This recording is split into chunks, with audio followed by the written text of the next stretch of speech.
Hello, everybody. This is the Brass Lord. Today, I'm going to dedicate this special episode to how I construct decks 101, basically. On Arena, it's a lot easier because you don't have to go manually fetch through cards and lands and stuff, but today I'm going to show you to build a deck on Arena, and I will play it. So, let's get started. So we're gonna play historic, so then we get a bigger card pool. This is very nice how the game sets up deck layouts. It lays it out. Basically, lower CMC to higher. So as you see, everything's like one cost. It also starts by white, blue, black, red, green, colorless, multicolor lands. You can be like, well, I don't want to play white. Maybe I want to play black, and then it'll filter out anything that's not really black. These are in there because they have black in their card type, so that's why those show up there. But today, feeling a little like exploiting some fun things, so I'll show you real quick. I'll play a black deck today and show you how I build the deck and how Arena fetches out these lands for you, so you don't have to deal with the annoyance of I don't want to go sorting through all these lands. So first of all, we're gonna have to try and figure out a theme we want to do, which is always kind of tricky at times because there's so many cards. And you're just like, oh, look, this guy makes little tokens, or he can make himself big and swole. You could play Veto Vampire deck, which just says whenever you gain life, your opponents just suffer. Oh, a bunch of things. Steal your opponent's deck, play their game. A bunch of little things you can do. We got black, and we got green, red, and blue. But today we're really just going to play a black deck. And I'm feeling like I'm going to be lucky today with this one. Black is pretty overpowered a little bit. So we're going to do some reanimator, I think.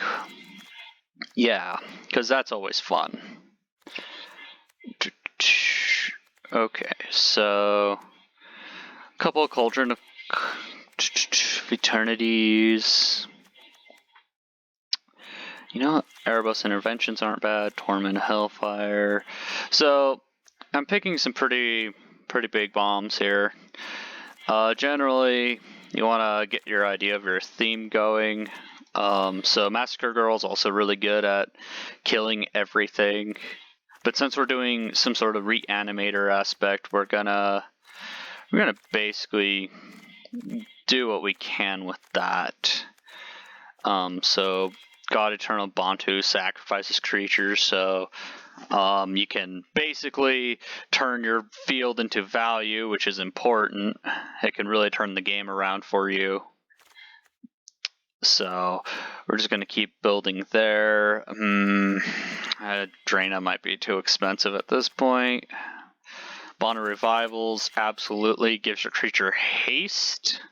So when you resurrect a critter, it comes in swinging hard, and that's a good thing. You want to be able to just knock out your opponent's things. Let's see here. Phyrexian Obliterator. Don't know if I want to do that one.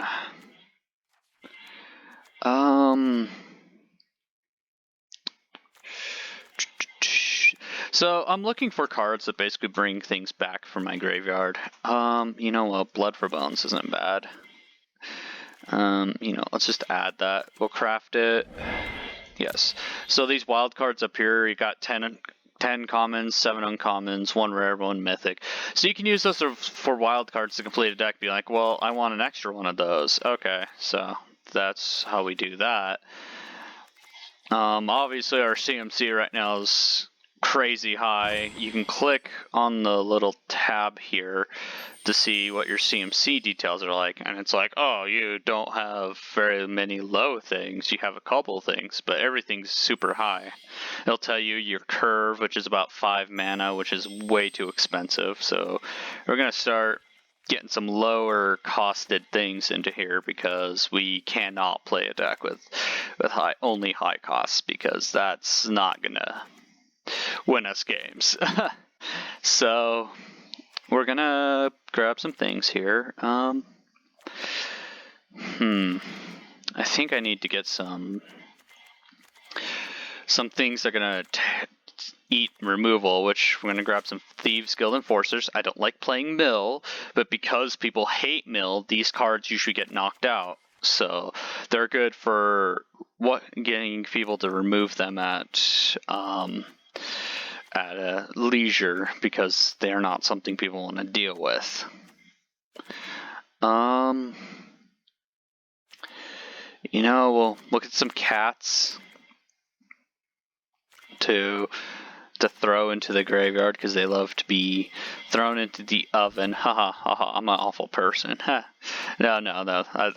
There's a card in here called Witch's Oven, and you throw the cat in there, it comes back and eats itself, because it makes food whenever you sack a critter to it, and then the cat sacrifices the food to come back. So it keeps eating itself, basically. It's a very hated combo, but it's a very good piece. Now we got all this silliness. Do we really want Cauldron? Yeah, we do, because we do need it for all this stuff. Maybe just one. So I'm looking through artifacts right now and trying to see what else I want for the deck, because it's kind of important. Since we're doing Reanimator, Meteor Golem wasn't a bad choice. I kind of maybe want something that lets me discard here. Let's see if there's a discard effect. Hi, cat. Looking for some sort of loot effect that lets me discard. Okay, Urza's Tome might be the one we're looking for. Yeah, I think that's it. I think we need to grab 2 more of those. And you know what? I think the next... I'm saying a lot, I'm sorry. You know what?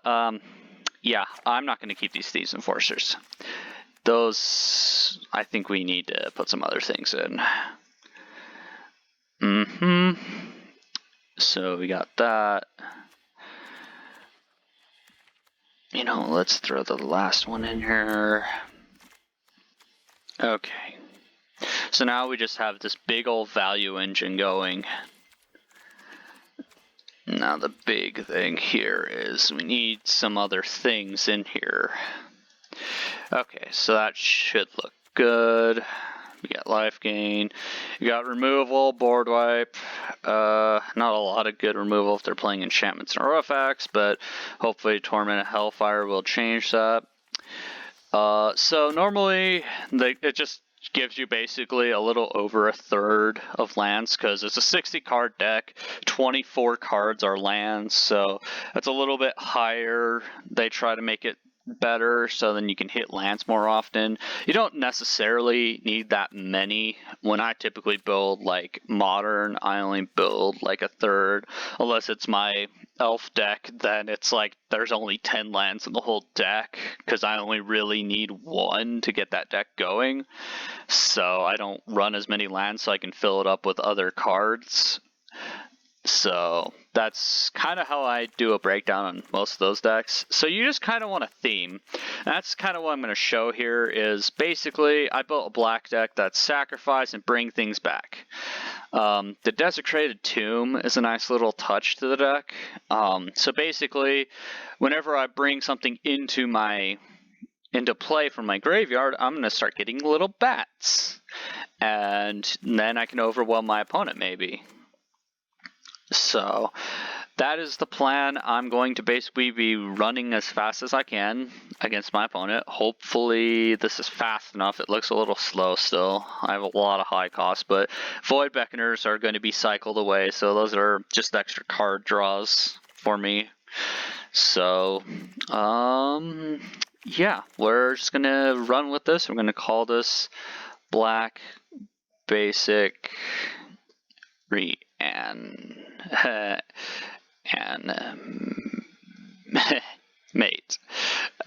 Yeah.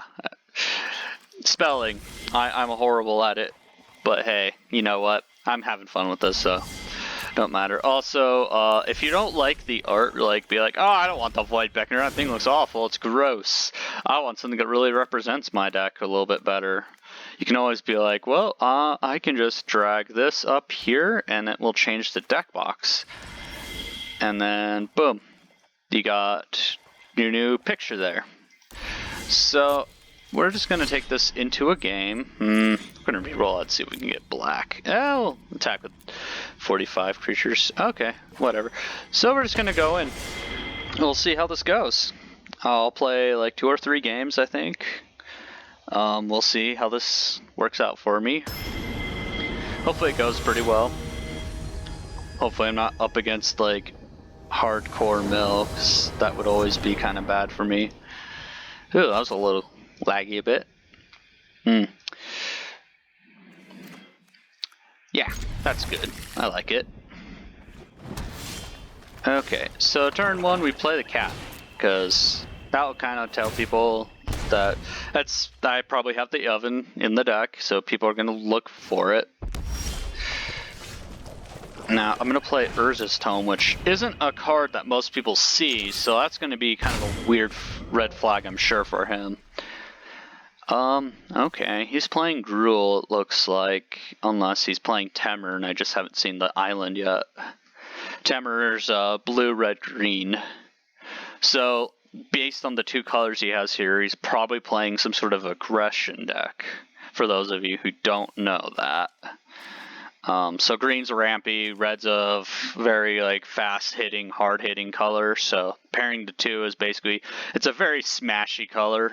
You just ramp really hard and you beat your opponent in really fast.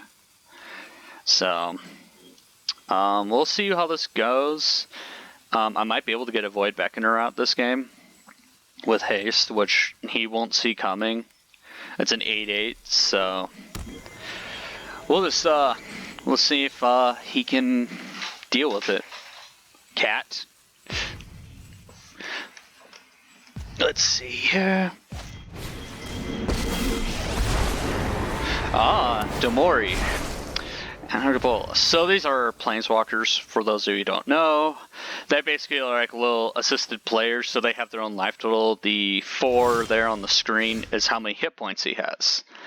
And then he can do the abilities there based on his hit points. The +1 he can just do whenever, but let's say he had 1 hit point, he can't do the -2 because he has to minus the value to gain the ability. It's like basically mana, you have to pay for it still. There's no being able to just get around that stuff. You just have to do it that way. That way it balances it out, otherwise everyone would just drop planeswalkers and use their ultimate ability, and you know, that's pretty game breaking. Some of them are really powerful. Now let's see here. Oh no, Rhythm of the Wild. Creatures can't be countered. Who do you think I am? He's playing Riot. So there's a keyword box, Riot's in the middle of the screen. You see to the left, it says a creature with Riot enters the battlefield with either a 1/1 counter or haste. So that's a little annoying, but that's nothing I can't handle. And we're just going to go ahead and draw a card. Give my Cauldron Familiar Death Touch, because, you know, why not? And we're just going to keep attacking Domori here. Make him think that I got nothing going on, which is good. That's what I want to do. Now, see this Cabal Stronghold. It can either tap for an uncolored mana, or I could tap it for 3 and add 1 black for each swamp. basic swamp I control. I have 3 on field, so when it wouldn't be cost effective right now, but next turn when I drop in my swamp, it would pretty much be generating slightly extra value.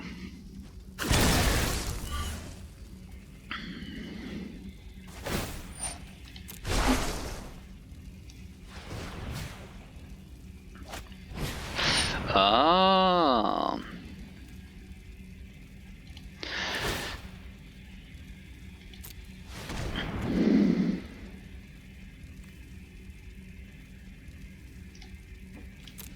Okay. Are you doing haste and hitting me with big critter? Oh, heck yes you are. That's gonna hurt. He's gonna... So whenever this thing attacks, he brings in a creature tapped and attacking from his hand, which means it's gonna be another big, scary thing. Oh yeah, it's a Carnage Tyrant. Fantastic. Ugh. Well, that's a lot of damage.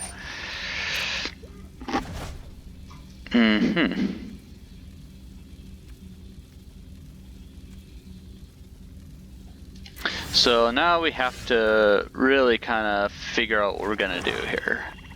So obviously we can't let that thing in play. We're gonna slow it down a bit.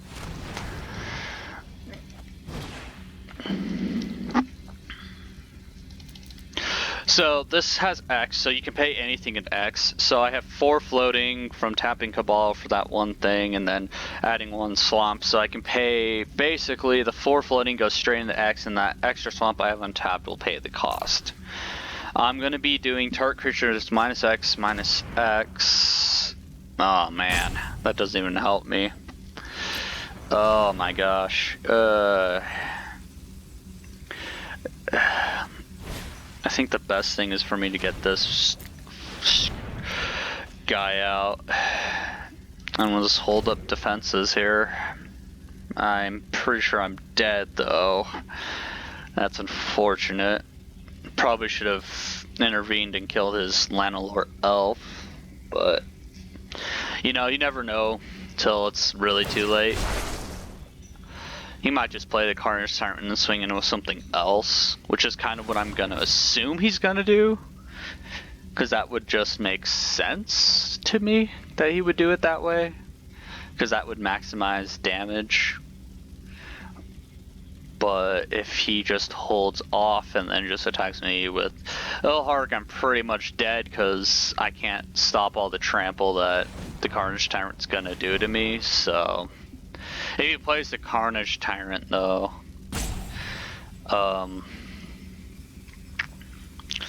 that tells me he's also got another creature in play, too.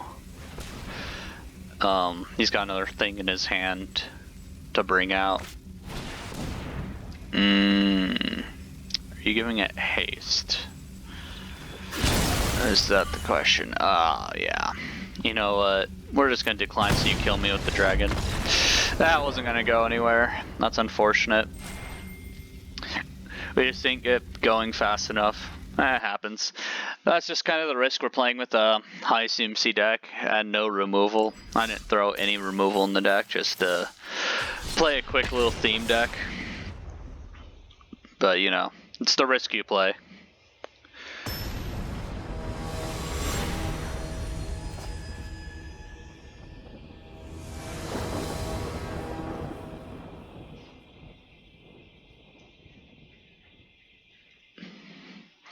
Alright, so it looks like we got Witch's Oven this time to start off with, which is nice.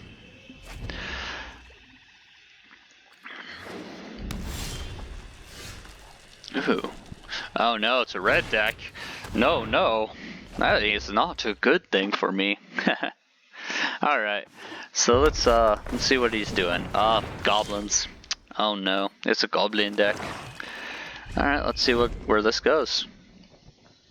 This could either turn to my favor, or I could lose really fast. Goblin decks can get out of control absolutely quickly. All it takes is one bad turn and You're doomed. It just looks like a pretty standard red deck. Means I might be okay. Yeah, we'll get rid of Meteor Golem. Next question is, what do I get rid of next? Probably gone Eternal Bantu. Okay, so we're just gonna pass the turn again. I'm sure he's gonna be like, what is this guy doing? He's playing black deck, threw Meteor Golem away, that's weird. He's probably gonna assume I'm playing some sort of reanimator. I'm gonna play Massacre Girl next turn, because that will kill all of his critters. And we'll see where that goes from there. Ooh. I don't like where that's going.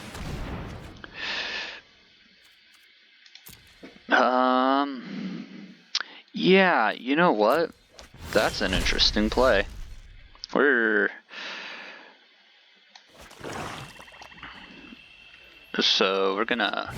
gonna play his Cauldron Familiar. So he played a lot of mana and risking getting that Primal Amulet out. So what we're gonna do is we're gonna blow it up.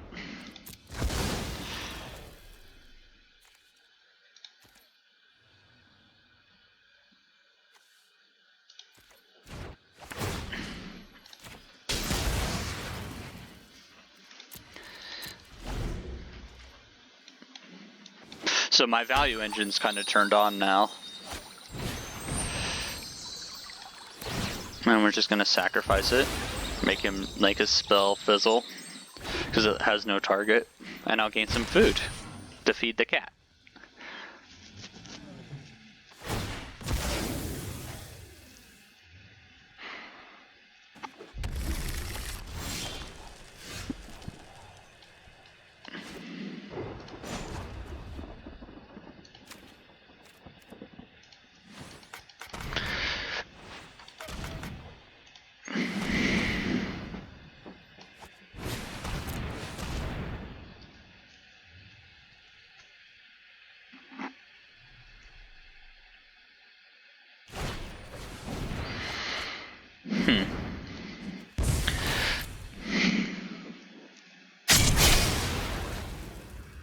So she can basically, whenever a creature dies, she just keeps throwing these stacks of each other creature gets -1/-1 effects. So she can basically come in and just kill out the board.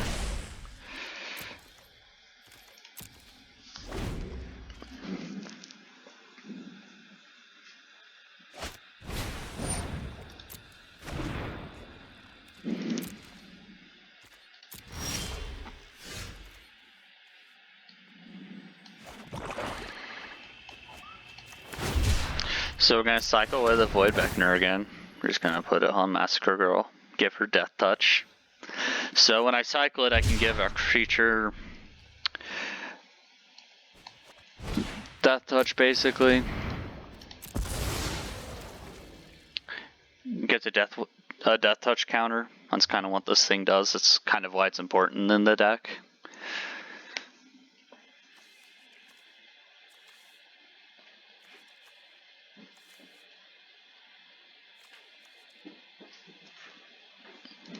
Yeah, why not?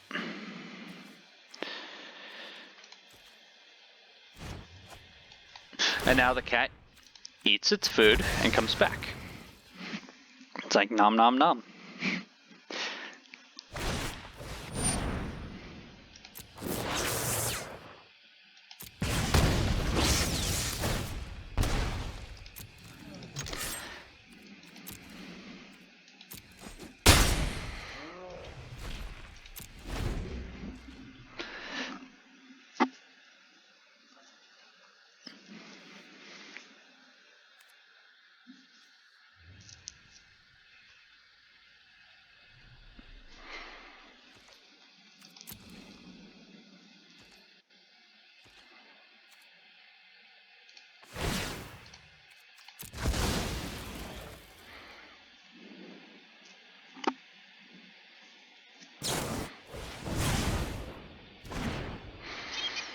That tells me he's trying to kill it, yep. Man, he's gonna waste a lot of resources trying to get rid of the Void Beckoner. Oh, that's kind of funny to me.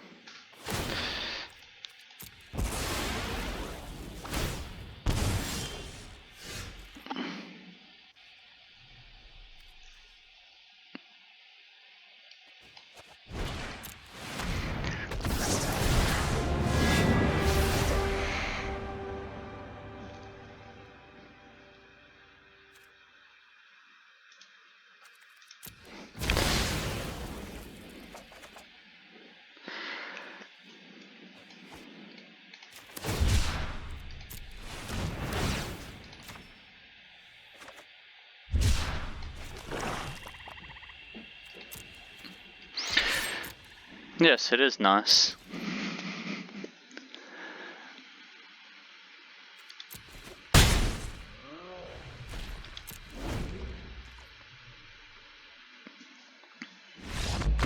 Yeah, he conceded right there because he was in trouble.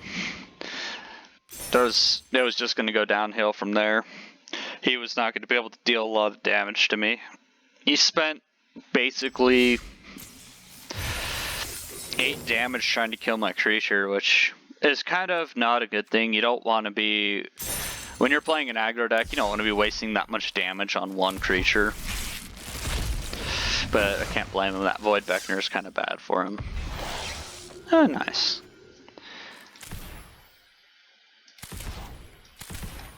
Oh, you bugged. I think you're bugged a bit. So, yeah, this is kind of how things go.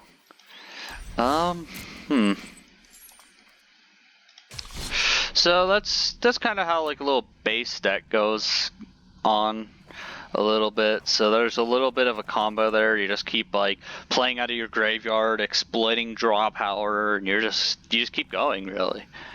So yeah, it's kind of an interesting deck there. And we're gonna do one final one. And then we'll call it good, I think. Because I'm pretty impressed with how this deck turned out, with how quickly we threw it together. This kind of shows you how fast you can put a deck together and it can do decently. Okay, this is an interesting hand to start with. This is actually a pretty good hand. Extra life. Ah, it's a life gain deck. Yeah, we're gonna probably have to kill that immediately. That's a bad thing for me. Yeah, that's gonna die. We don't like those. We don't like those things.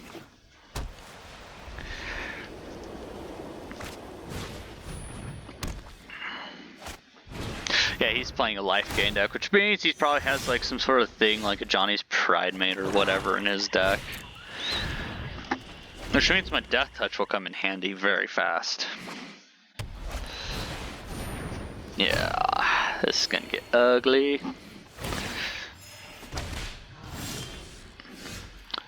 Now let's see here. If we attack with this, what will you do? Aha. I see. Now how do you feel about me giving it Death Touch then?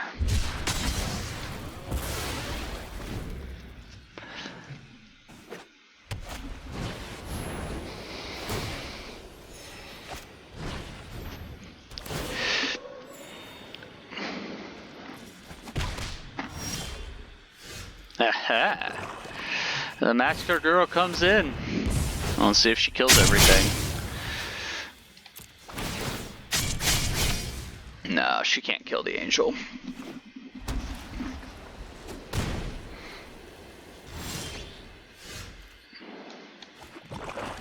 But we can definitely put some big old pressure on them. With the Void Beckoner. So that's the Bond of Revival there, giving it haste so it could come in and swing.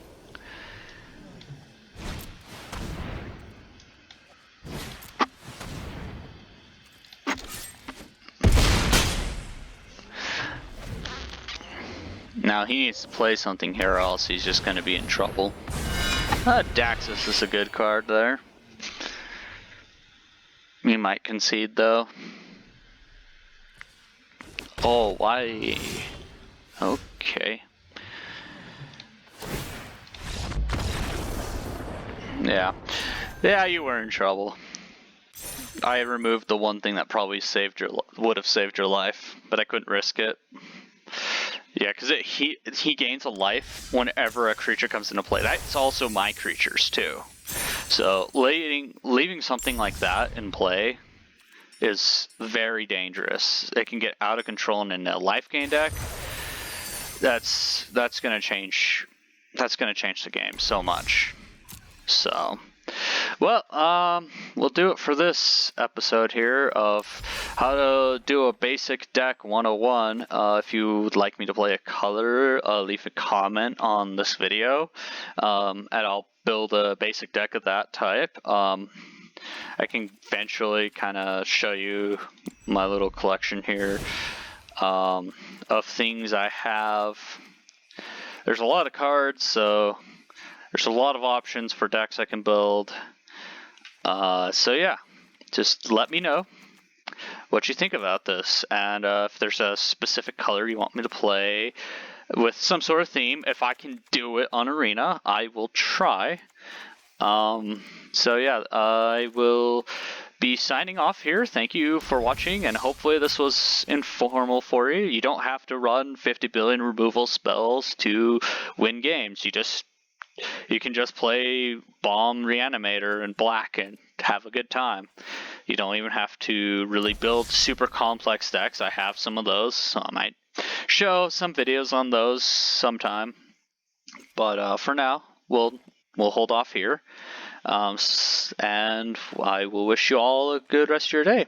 Thanks for tuning in. Catch you later.